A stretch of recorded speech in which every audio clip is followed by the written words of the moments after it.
What's going on, everyone? Welcome into another episode of MTV The Challenge Rivals 3 Recap Show. I'll be your host, Zach Hummel, as always, and I'm joined by my boy, Steve Bellew. What's going on, Steve? Not too much. How you doing? Pretty good. We've reached the halfway point of the season, and I think it's starting to pick up. The episodes are seeming to follow a better format to what we're used to, with a challenge, drama, and then an elimination, which is good because the first few we never had an elimination. So I think the episodes are getting better and better as the season goes along. Yeah, I totally agree. I was excited that they got back to the basics last night. Started with a little bit of drama, got into the challenge, and then an elimination. So I was excited that they got back to what we've all been waiting to see. I mean, we're 7 episodes in now, and we finally got, back to the format that we love. Yeah, 7 episodes in, and we can start where the episode kind of kicked off. They're out at a bar, and we really see the culmination of a supervillain on the challenge, a guy that wants to be a supervillain, and that's Devin. He starts antagonizing everyone he can get his hands on. He picks out Corey, he picks out Wes, kind of the big guns in the house. He gets in their face. Seems like he was drinking a lot more than everyone else. I don't know if he's a lightweight or that's really what the case was. And then it got a little physical between him and Corey. What do you think about that little scuffle the two got into? Yeah, that was definitely interesting. You could see that, Corey was definitely sick of his shit because he definitely got way too drunk and way too talky. And, he just was pushing Corey. He just kept on pushing and pushing him. So, luckily for Corey, he was able to keep his cool. But, I mean, that seemed to be Devin's MO. He was trying to, get somebody to get to that tipping point last night. Yeah, I think another reason why Corey got involved is because he's kind of hitting on Cheyenne. The two seem to have a little bit of chemistry, and Devin is partners with Cheyenne. And she didn't want to see Devin get sent home for throwing a punch or getting hit. So I think that's why Corey stepped in and just said, cut it out, dude. Gave him a good shove and kind of broke up. Devin's one of these guys that he'll say all this shit, and then when it comes to fists, he'll have his friends all hold him back. He's one of those guys, it seems like. And Jamie had a great line. He was they're both from Massachusetts, Devin and Jamie. And Jamie's like, "You think you're tough because you're from Massachusetts." I thought that was a pretty good line coming from Jamie. Yeah, that was funny stuff. And I can only imagine how annoying he must have been. I don't know what happened. Like you said, he just got after it, or if he's too much of a lightweight. But yeah, that was just annoying to watch. And it's annoying when you're around a person like that. So I felt bad for those people like Corey and Wes when he was just getting up in their face. It's like, all right, dude, just relax. Especially because he's an Are You the One newbie. If it was one of the veterans, just maybe a CT just wasted yelling, you're like, oh, that's CT. But this Devin guy, he's so fake. Seems like he's trying to build up his profile on the show, which can't really blame him. He'll definitely be asked back because of these outbursts, but, it's not becoming of someone. Out onto the street, and Cheyenne's kind of holding him back, and he's like, I antagonize. That's what I do. I antagonize. And that kind of made me think that he's doing this all for the show, and it's not really part of his personality. I hate people like that. I hate people that come on the show and want to create this, false bravado just to get on more seasons of the show instead of just showing their athletic skills, which will get you back on the show as well.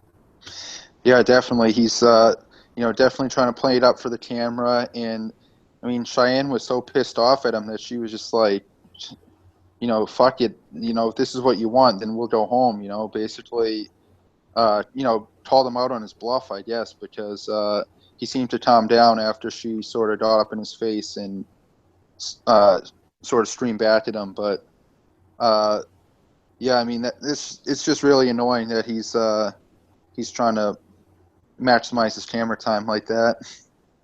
Yeah, and I got the sense once they got back to the house that everyone really drank too much. We're halfway through the season. I think everyone really let loose and had a good time.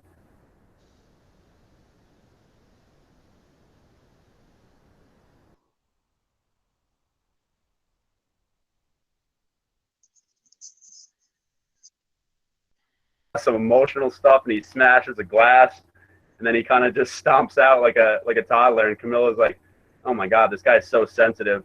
I don't know if it was because Tony was wasted or that's his actual feeling toward Camilla. I just thought it was a weird outburst after the end of the night. Yeah, that was strange, man. Tony, our boy, just going crazy. And it seems like it was kind of weird how it just seemed like it escalated so quickly. And yeah, I mean, that was just I didn't really know what's going on there, what had Tony so fired up. But when he gets angry, you better watch out. Yeah, I think he was still a little angry from when Camilla stole Nate and Christina's token in the last challenge, and she didn't really live up to it. And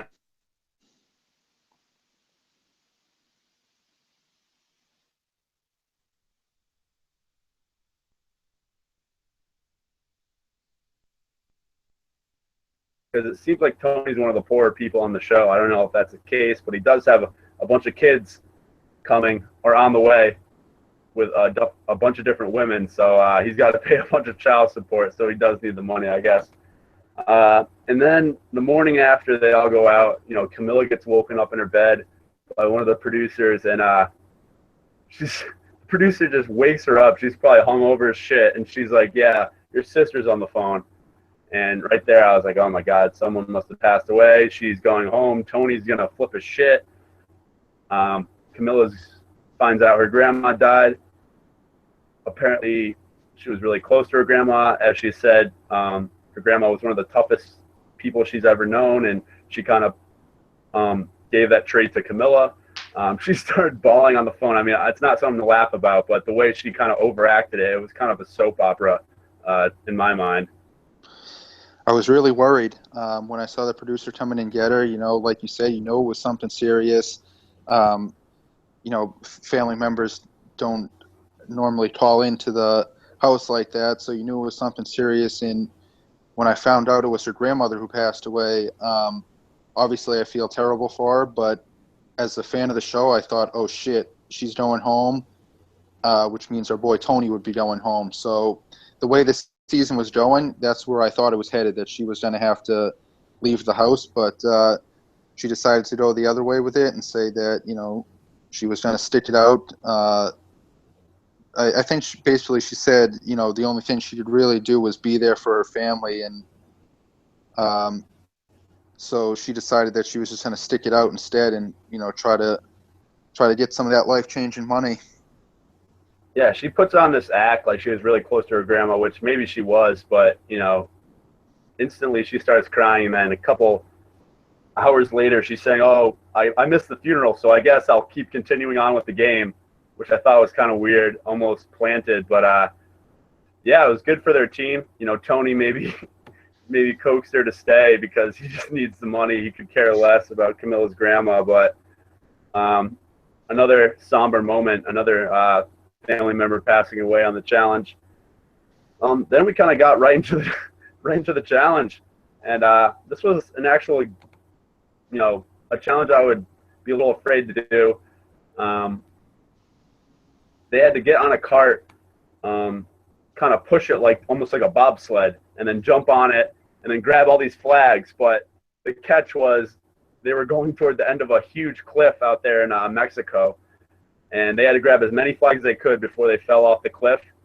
A lot of teams took different approaches to this. Some teams couldn't even start rolling without falling over, which was pretty funny. But everyone falling over and trying to grab all these flags, it was a pretty funny challenge to watch.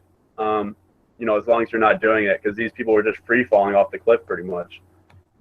Yeah, as I said in an episode earlier, I'm not a big heights guy, so I wouldn't have liked that one myself. But didn't seem like this challenge seemed like it came down to more luck than skill. Whoever could just get a hold of the flags at the end there.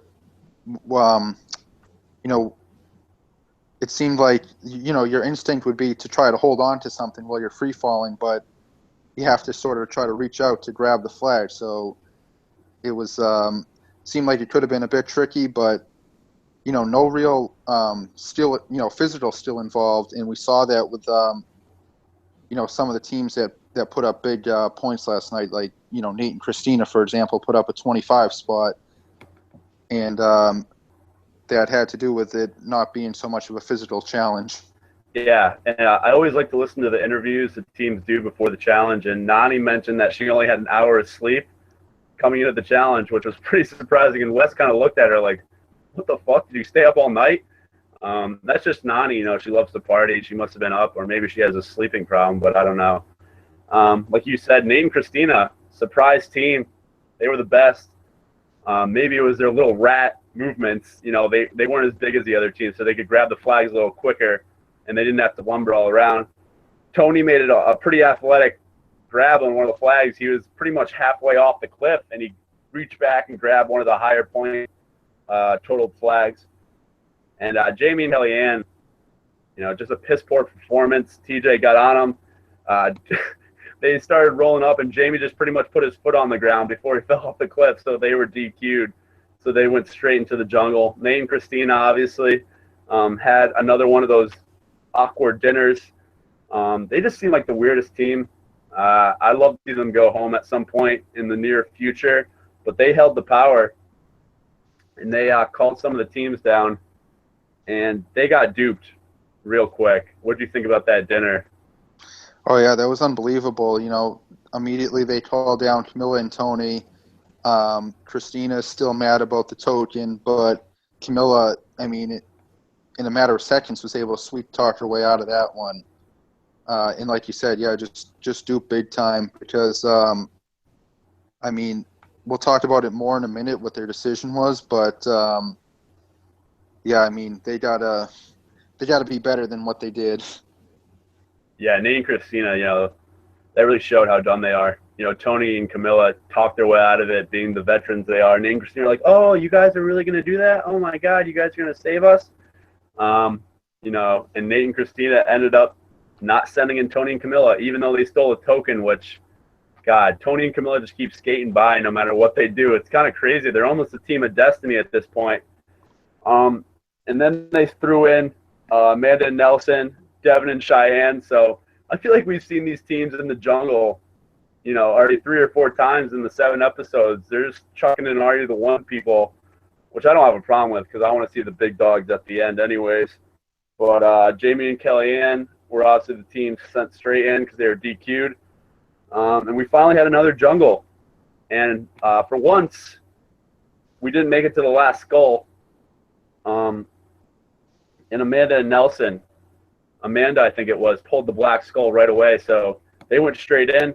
They knew what they had to deal with. Devin and Cheyenne, again, skated by. I think if they were in this challenge that we'll talk about in a little bit, they would have lost. I just don't think that they're that strong of a team. And after Devin's outburst, I think he knew he was a little lucky to avoid safety. But what do you think about this elimination challenge? I thought that I was really surprised, first of all, that there was sort of that Are You the One crime there where they sent in 2 teams from Are You the One, Nate and Christina, when they had really an opportunity to sort of shake things up, and they could have, it would have been a ballsy move, but they had the opportunity there to send in 2 veteran teams and, at least, have a chance for one of them to go home, but instead they took the easy way out and voted in 2 Are You the One teams, which I was disappointed that they did that. And then when it actually came down to picking the skulls, it was very anticlimactic, as the first skull picked was the black skull. Yeah. Amanda and Nelson, I think they're actually a pretty strong team, so I was a little disappointed they got sent in. And then the challenge ended up being they had to sit in an ice bath, totally submerged. I think it was for maybe it was a minute or 2 minutes, and then they had to build up this, I don't even know what you'd call it. It's so hard describing these challenges because they're literally the stupidest things ever. They had to build up this structure using these, plate-like things and these little, discs to reach a certain height. but they had a time limit on each. So they'd go 2 minutes in the ice bath, and they'd come out and have 2 minutes to set it up. And then they go 2 minutes in the ice bath, back and forth for a little while. And Jamie had a good strategy. Kellyanne was fine with it. He peed in the ice bath to try to warm it up, which I thought was nice. And our friends over at the No Quitters podcast or Barstool held a nice poll there. They asked, do you think that's the first time Kellyanne got peed on? And I would have to say no. I think she's been peed on before. She seems like a weird person. So what did you think about the elimination challenge? Yeah, that's hilarious that you say that, because I wrote down here in my notes that Kellyanne definitely has a pee fetish, and I was thinking the same thing, that that wasn't the first time. But as far as the elimination jungle goes, it was sort of a combination of both physical and mental. The physical part being having to sit in an ice cold bucket for a minute, and then the mental part going to do the puzzle. But then you saw there, it sort of takes a toll on you mentally, because there was that point there where Jamie was just sort of zoned out. Yeah. Like, I don't even know if he was, if his brain was functioning at that point. So I can't imagine what that cold water is doing to your body. But I definitely thought that was, sort of an interesting thing, how they combine sort of the physical with the mental. That puzzle was it took them both sort of a while to figure out how it goes. But the big factor with these eliminations is always sort of the the other teams who aren't competing. It depends on what side they're going for, so they can always see things that maybe the teammates can't, and they're always yelling out advice, which is helpful when it's a puzzle, and maybe when you're in the moment you can't sort of figure it out. But if another player can see something that you can't, and they're going to give your team advice, that's always helpful. But yeah, it definitely seemed like it was taking them a little while to figure out that puzzle, and I don't know if that's because the ice water was just fucking with their brains. Yeah, Jamie, I think after the third dunking, he was in a vegetative state. Kellyanne was trying to snap him out of it, but he was just staring straight ahead. Like you said, I think we would have been there all night if it wasn't for the peanut gallery, the other teams. Bananas is always this guy. He'll pick a team and he'll pretty much tell them how to do the challenge during the elimination jungle. And Nelson and Amanda and Jamie and Kellyanne, they both tried different ideas of how to build up the structure. And without the peanut gallery, I don't think we would have been able to solve it on their own, with the ice bath obviously taking their mind off it. Eventually, they figured out the strategy was to put the little discs on their side, so it would stand up, make the height of the plates higher. And both teams pretty much realized it at the same moment. So it was pretty much just a race to the finish. And Nelson and Amanda, I think, had it first, but their structure collapsed. Right after that, Kellyanne and Jamie had their structure, same height, same build as Nelson and Amanda, but their structure was sturdy and it stayed up, got over the height that they needed to get over, and they won the challenge. I was a little sad to see Nelson and Amanda go. I think they're both good competitors.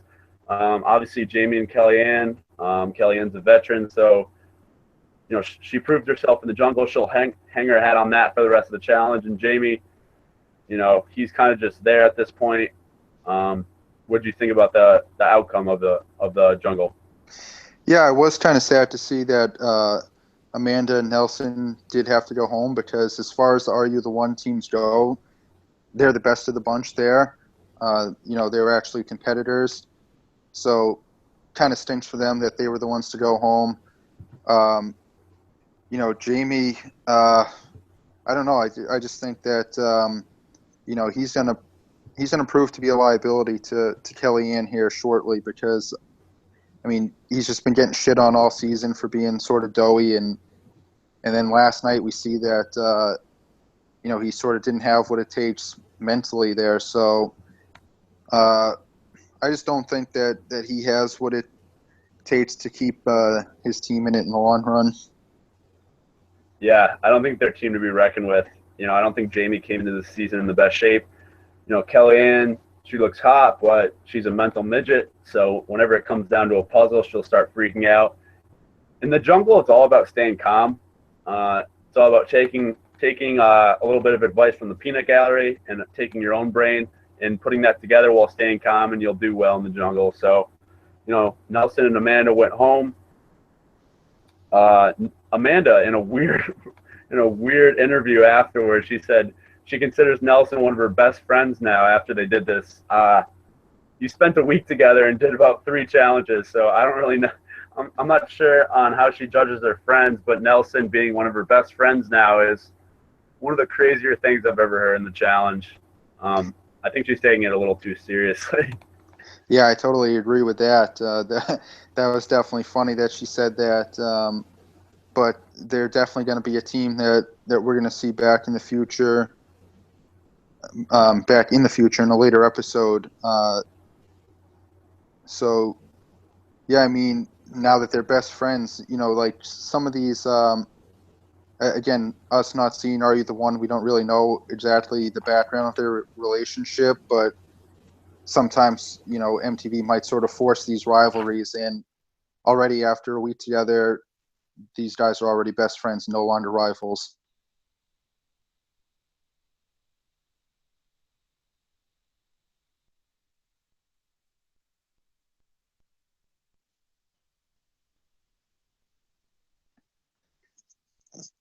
Can you still hear me?